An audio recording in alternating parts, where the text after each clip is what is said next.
So conversion, when you have minutes and seconds and you're converting to degrees with decimals, then you need to divide. So 58 is going to be your whole number.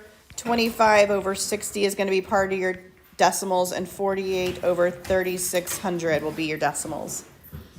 And then you just really add those decimals up, and that's your decimal place.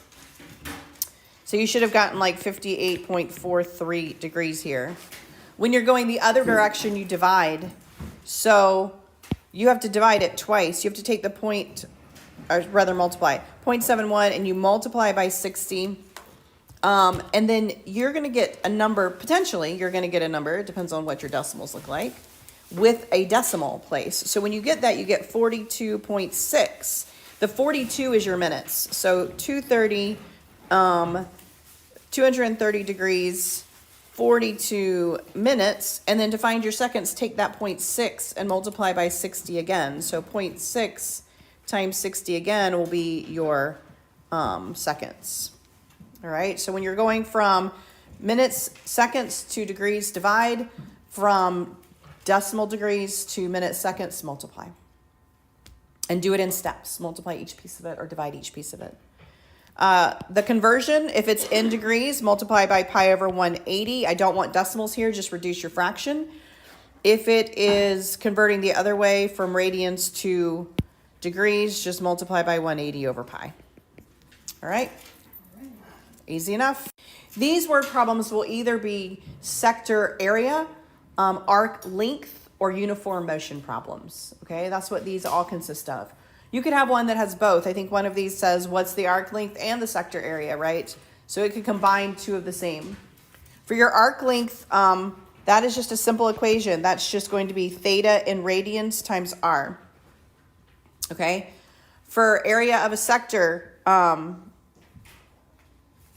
just going to write area. So for area of a sector, it's going to be 1/2 r squared times theta. Okay? That's what we're doing here. Pretty much it's the percentage of the circle you have times the either circumference of the circle or the area of the circle. I mean, this is really the same formula that you learned in like geometry, I think, but it's just written a different way. We're just moving into like radians versus degrees when you were in geometry. For all of these, it wants it in radians. There is one where it gives it to you and then they say, tell me what it is in degrees. So they want you to back into the theta and then convert it to degrees. But when you're actually doing the measurement, it's going to be in radians, okay? It's going to be in radians here. And so for this, it traveled 35 minutes. You really just have to figure out, for the theta, you're saying, what part of the circle do I have?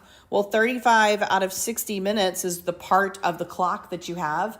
An entire circle in radians is 2 pi. So this is what your theta is going to equal on something like that.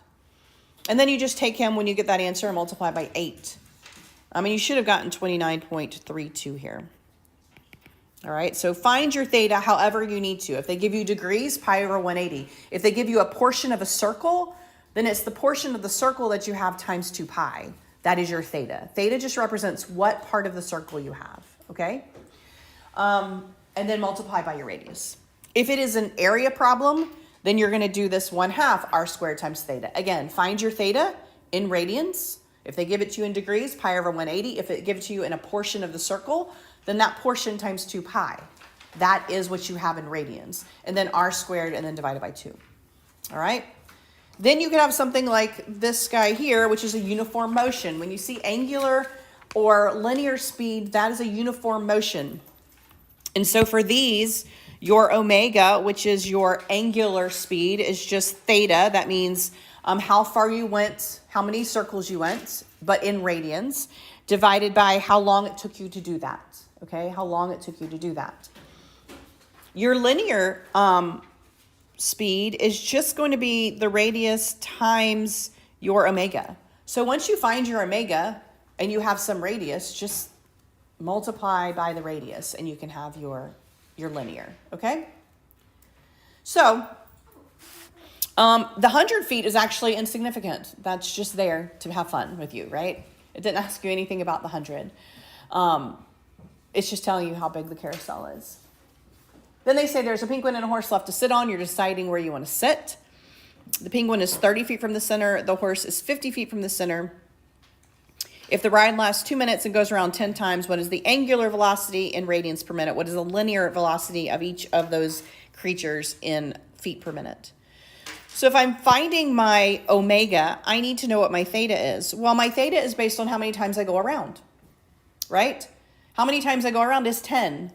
Well, one circle is 2 pi. So 10 circles is going to be 10 times 2 pi. So my omega here is 20 pi. 10 times 2 pi. 2 pi is one circle. I made 10 circles. To find my omega, I have to take how many times I run around and divide it by how long it took me to go around. So I end up just getting 10 pi as my omega, which is, pi is 3.14. So this is approximately 31.42 radians per minute. So that is my omega. That's my angular speed. To find the other two, you literally multiply by their radiuses. So my penguin, I think he's the first guy. My penguin's just going to be 30 times that guy that I found. And my horse is just going to be 50 times my omega. That's all we're doing here. Okay. This is, you should breeze through this section. This is SOHCAHTOA, okay? The only thing you need to pay attention to is, am I labeling it correctly? It's all in reference to the angle in which I'm talking about. Sometimes they will be nice and they will give you everything you need. So for this guy, omega has your opposite and your hypotenuse, and they want cosecant, which is the reciprocal of sine, which is nice because that's hypotenuse over opposite. So for this one, you really just have to, again, this is over, so my sine is opposite over hypotenuse. This is going to be hypotenuse over opposite. So they really gave you everything you need here. Reduce it, right? But sometimes they won't. So in the next one, they actually didn't give you everything you need. This was kind of a see if you can recognize what type of triangle you have moment. But for sine, if I'm looking at omega here, I really need opposite over hypotenuse for sine, because that's what sine is. And I don't have my hypotenuse. Now, there's two ways to do this. You can use the Pythagorean theorem here, which will give you 16 square root of 2. Or if you recognize that this is a special right triangle that is 45, 45, 90, they're asking you for the sine of a 45-degree angle, which is square root of 2 over 2.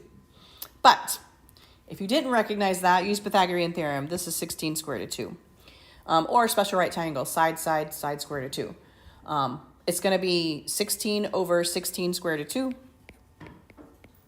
You're going to simplify that, reduce, and rationalize square root of 2 over 2. Because it's a 45-degree angle. But if they don't give you the side that you need, Pythagorean theorem.